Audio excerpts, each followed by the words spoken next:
Hello friends, मैं हूं अजीज। आप देख रहे हैं मूवी स्टॉक चैनल, जिस पर आज मैं बात करने वाला हूं फिर से हेनरी कैविल और उनके सुपरमैन को लेकर, जिस पर अब और भी डिटेल निकल कर आई है कि असल मायने में उनके कैरेक्टर को लेकर डीसी यूनिवर्स में किस तरीके की प्रिपरेशन की जा रही थी। अब थी से मेरा मतलब ये है कि इस रिपोर्ट में मैं बात वॉल्टर हमाडा की भी करने वाला हूँ, इसी के साथ साथ एक राइटर की भी, जिन्हें हेनरी के सुपरमैन के यूनिवर्स की जिम्मेदारी दी गई थी। और उसके अलावा एक काफी बड़ी इवेंट मूवी की भी प्रिपरेशन कर ली गई थी, जिस पर अब पीटर सैफरन और जेम्स गन ने क्या किया है क्या नहीं, चलिए उन सारी की सारी डिटेल्स पर बात करते हैं। लेकिन अब इससे पहले बनेगी मेरी एक छोटी सी रिक्वेस्ट, जो कि है इस चैनल को सब्सक्राइब, वीडियो को लाइक और शेयर करने की।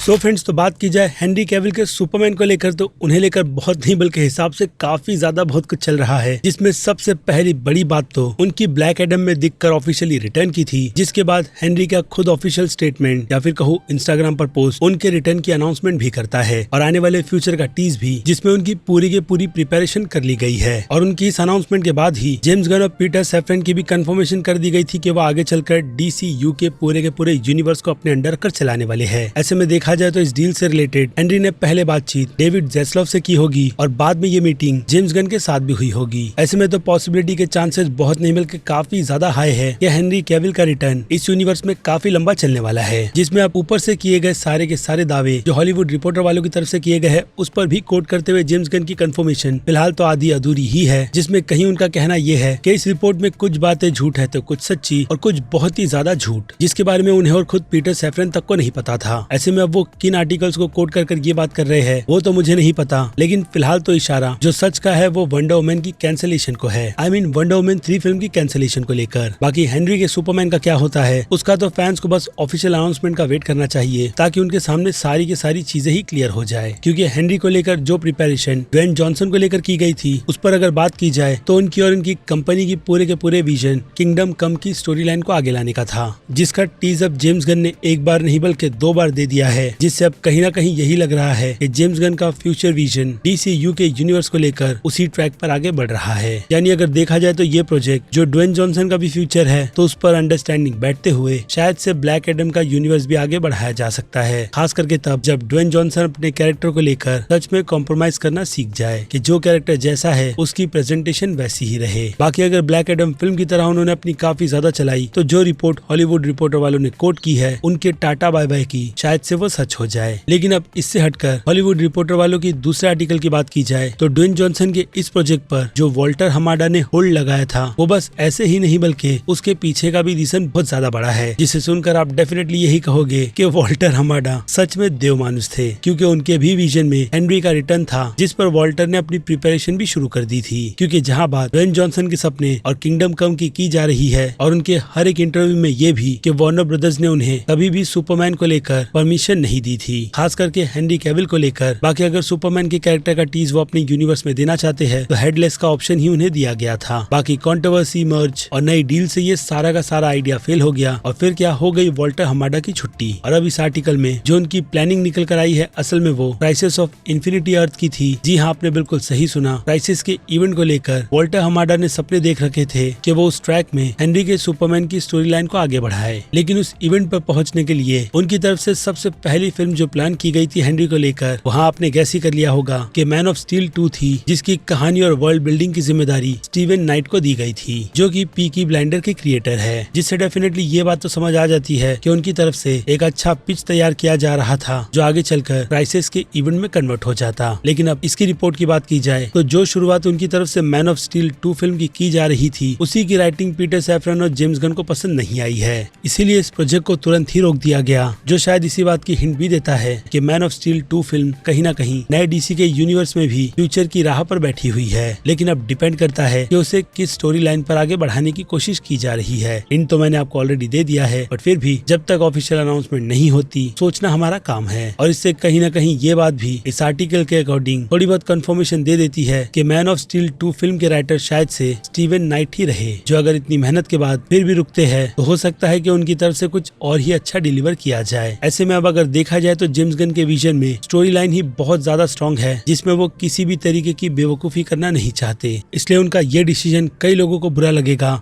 तो कई लोगों को ठीक। बाकी सच और झूठ के बारे में मैं आपको ऑलरेडी बता चुका हूँ, जो क्लियरली ये बात भी नहीं कहते ये हॉलीवुड रिपोर्टर वालों की सारी अपडेट झूठी है, बल्कि सच और झूठ में लोगों को अभी भी कंफ्यूज किया जा रहा है। जहाँ पर अब ये अपडेट डीसी फैंस को तो और भी काफी ज्यादा अपसेट करने वाली है। यानी अगर देखा जाए तो जल्द से जल्द जेम्स गन की बाइबल की अनाउंसमेंट हो जानी चाहिए, जो उन्होंने डीसी यूनिवर्स के लिए पूरी तरीके से लिखकर रेडी शायद से कर ली है। इसलिए लोगों का टीज उन्हीं के ट्विटर अकाउंट पर देना इसी बात की कंफर्मेशन करता है कि इस बार डीसी की अनाउंसमेंट काफी जोरों शोरों से होगी, जिसमें मुझे लगता है कि फैंस को थोड़ी बहुत राहत देने के लिए 2-3 बड़ी फिल्मों के नाम तो अभी ही अनाउंस कर देना चाहिए कि असल मायने में साल 2024 के लिए इन फिल्मों पर काम किया जा रहा है, जो कैंसिल नहीं बल्कि बनेगी। जिन सारी की सारी डिटेल्स को अब लेकर बनती है आपकी राय, जो आप मुझे कमेंट में भी लिखकर बता सकते हैं, क्योंकि अब वक्त है मेरी तरफ से इस वीडियो को यहीं पर खत्म करने का। बाकी मैं हूँ अजीज, आप देख रहे थे मूवी स्टॉक चैनल, जिसे अगर आपने अभी तक सब्सक्राइब नहीं किया है तो सब्सक्राइब कर लीजिए और बगल में बने हुए बेल आइकन के साथ साथ नोटिफिकेशन को भी ऑल पर क्लिक कर दीजिएगा। बाकी मैं मिलता हूँ जल्दी आपसे दूसरी किसी वीडियो में किसी और फिल्म या फिर किसी और सीरीज के टॉपिक पर बात करते हुए। तब तक के लिए अपने चैनल के बाकी दूसरे वीडियोस को भी एंजॉय कीजिए। Till then